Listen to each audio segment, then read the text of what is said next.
Magandang araw, kabayan. Isang tutorial para ma-open nyo yung OEC sa app ng eGov ng Philippine Government.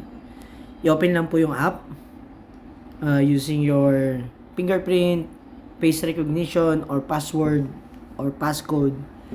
And then sa taas po ng mga menu, sa kaliwa, unang-una, NGAs, Agency, National Government Agency.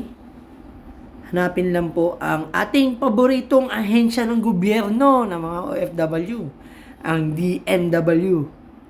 Click nyo lang po siya. And then papasok po yung dito sa DMW website. Yung pangalawa po yung balik manggagawa na tab. Click lang po siya ulit.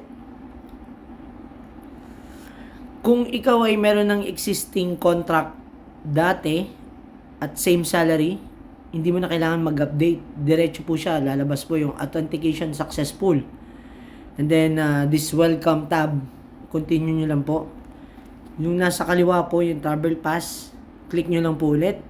Yan, makikita nyo na po yung valid contract found. Ito po yung, again, yung may mga existing contract, yung nakakuha na ng OEC bago magpalit ng contract or lumipat ng kumpanya or tumaas sa sahod, bumaba yung sahod.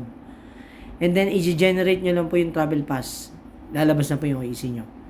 Yun lang po. Salamat at ingat mga kababayan.